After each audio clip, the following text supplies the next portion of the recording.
Hey guys, welcome to another amazing episode of talking about kayaks with Aliex. Today I want to cover 5 things that Hobie got right.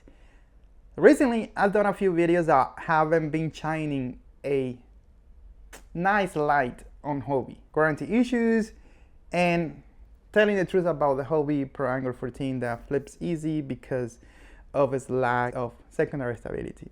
But we're not gonna go into that in this video. We want to talk about the good things that Hobie have made. I may throw some salt here and there because it wouldn't be a nice video if I didn't throw any skepticism, right? Sorry about the background, guys. We're filming this today in my office because it's bad out there.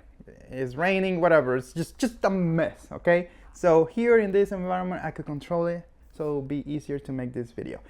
Now, I want to start by saying that Hobie has always been the leader when it comes to kayak fishing, period. I feel like every single other company out there is always playing catch up. Old Town has stepped up recently, but to me, I feel like still Hobie is the one that says, we're gonna do this, we're gonna prove this concept, and then everybody else kind of try to take that concept and make it better or do their own, whatever. But it's like Hobie is the leader and then you get followers. I'm not saying Hobie is the best. I'm saying Hobie is the leader, basically. Some of them copy them outright. Other brands try to do original things better than Hobie. That's why we have the instant reverse and the propel drive from Native Watercraft. But Hobie has been this shining light. This light on top of the mountain that people wanted to get close to. And in this video, I want to pay homage to that light and hope that it doesn't go out. So I don't know if you can see it right here in the back. You're probably going to see it because it's all blurry. But first thing I have is innovation. And I'm going to bring this up to today. Well, not so much today. But anyways, Hobie has come up with one of the most incredible innovations when it comes to kayak fishing. They came up with a way to propel yourself on the water using your strongest muscles so you have your hands free to fish. The Mirage Drive. And they didn't just stop there. They kept working on it, making it better year over year, and now the Mirage Drive 180 with kick-off fins is a really, really good drive. And you could tell how good it is when you try other fin drives out there. When you try the competition, it's like night and day. I went ahead and I paid, I don't know, almost $800,000. I don't remember exactly how much I paid for it, but I bought a brand new Hobie Mirage Drive 180 with kick-up because I couldn't use the other ones. That's how good that drive is. And on top of that, they took that drive and made it 360. I know there's been a lot of issues with 360 kayaks because it was a new product, and of course new things will have issues. Probably now most of those things are, I don't hear a lot of issues lately. I mean, you see a video here and there on YouTube, but those kayaks might be old. So I'm really not sure how the 360 are doing. From what I hear from dealer and other people, they're sort of fine, right? That they worked out the kinks.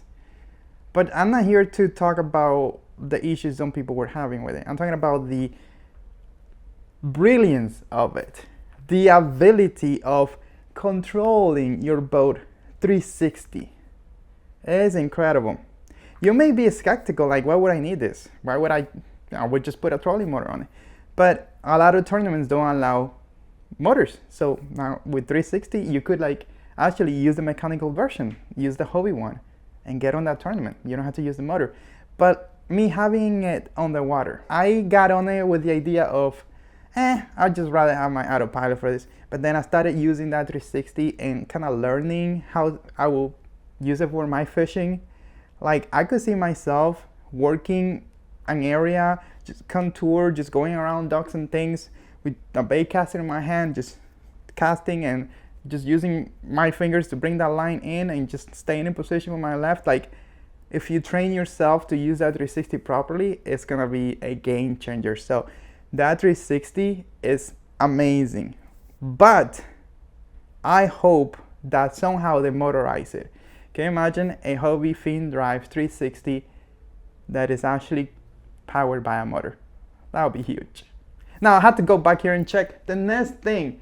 Oh, of course, Hobie links. See, the Hobie links this is not like a revolutionary thing, but the idea of getting a paddleboard and making it into a pedal drive kayak and making it super light and still stable in like a mean fishing machine that you could outfit it with motors, whatever the heck you want to do to it, you could do it. The Hobie Lynx is an amazing breakthrough. It's a light kayak. And if you are a seasoned kayaker, you're not gonna be flipping on that boat, right? You know what you're gonna be like. I mean, it flips, of course, like anything flips. But my point is, once you learn how to use your kayak properly and you know the limits and everything, the idea of you not having to carry 150 pounds of weight, everything you do, you could do it with this little tiny boat that is about like probably 60 pounds. Bro, that's game changing. That is huge. This is more personal, but to me, one of the best boats that Hobie have ever made is the Hobie Outback. Started in 2019. The new one, the makeover, the one that you have today, not the previous one. I hated the previous one. I think it was just whatever, it sucked. But the 2019 version and up, that is a kayak that is light, very stable, both standing up and sitting down. You got primary and secondary stability on that boat. You could outfit it with motors. You don't even have to carry a tackle box with you because it has spaces to put all your tackle needs and all that stuff. That boat to me is like peak kayak design perfection. And of course it had issues, and I'm not gonna go into that. You can probably go to YouTube and find the issues, so I'm not gonna spend a lot of time on that. But to me, that design is one of the best. How I felt using that boat was amazing. I could take it anywhere. I could take it bass fishing, offshore fishing, inshore fishing, any fishing really. I could take that boat, like I'll be happy taking it. Especially if I put a motor on the back, so I have less thing to worry about. So to me, the Hobie Outback 2019 and up is probably one of the best design kayaks ever. Another thing that Hobie got extremely right is that they made boats designed by and for anglers. And you could see that on any fishing kayak that they have. You could see it on the Pro Angler, you could see it on the Outback.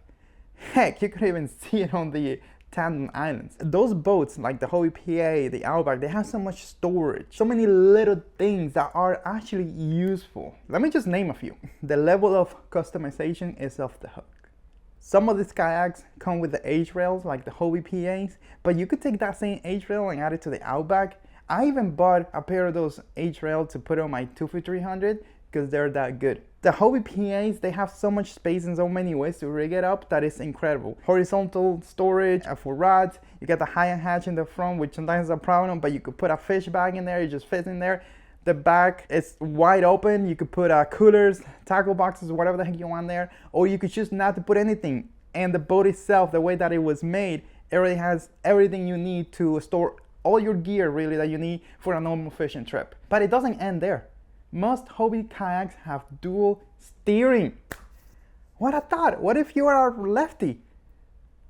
You know, you want to use your dominant hand for whatever, and you can't because you have to be steering the boat. So having that steering set up on both sides is huge. Let's talk about something else Hobie got right.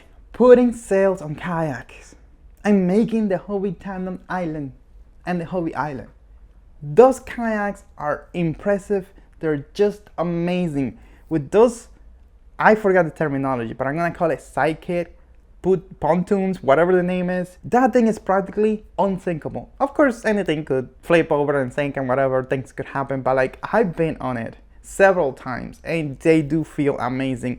It's a mean fishing machine. The issue is that they're huge and they have a lot of parts. So sometimes you don't want to deal with that, but if you have the time to actually put it together and take it on the water, what an amazing boat. And Hobie came up with that, and that is incredible. Hobie Islands and Hobie Tandem Islands are just epicness, for real. If you haven't tried one of those, try it. They're just amazing boats. Another thing that Hobie got right, and this is where they're having a lot of issues lately, and I've been digging into this matter, and I think it's not entirely Hobie's fault, but also the dealers. And it's the warranty. It used to be that when you buy a Hobie kayak, and you have a problem, you just go to the dealer. If you're within those 2-3 years warranty, they will just take care of you easy, no questions asked. Even if you buy that kayak today and you give it to and you sell it to somebody else, Hobie will still honor that warranty on that kayak for the term. Like if it was a 3-year kayak from the original time that it was made up to that end of the 3 years, doesn't matter who the owner was, they will honor it, right? And also they will replace multiple boats if that was an issue. So a lot of companies don't give you that. They may give you a lifetime warranty on the whole, but the second you sell it, the second owner, forget about it. And the idea of just going through the dealer and have the dealer servicing your warranty, that was huge too. But that is where the problem is today. It used to be that Hobie would sell kayaks only through specialty dealers. So the dealer will sell the kayak and then service it. But in some places, Hobie sells kayak through big stores. And when the person goes and buys the kayak over the store, something breaks, they take it back to the little tiny dealer to get it fixed, and that dealer never saw the income, and that dealer may refuse to help you repair your kayak. They may not refuse outright, but they may make it harder on you, the customer, because they're not benefiting from it, and they're not in the business of servicing Hobie. They're in the business of making money, or at least surviving. So I don't blame the dealers either. So this is something that Hobie needs to address.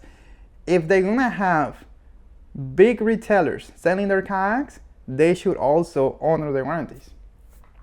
You know, not just go to Mr. and Mrs. Spot dealer and make them work for you for basically no money. That's not fair.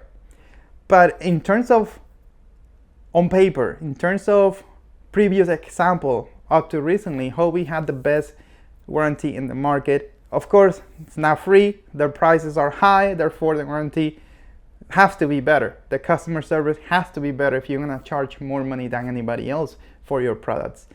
But that has taken a hit lately. I'm gonna do a full video talking about warranties from different brands, especially Hobie. So if you wanna see that, stay tuned to the channel, it's gonna happen soon.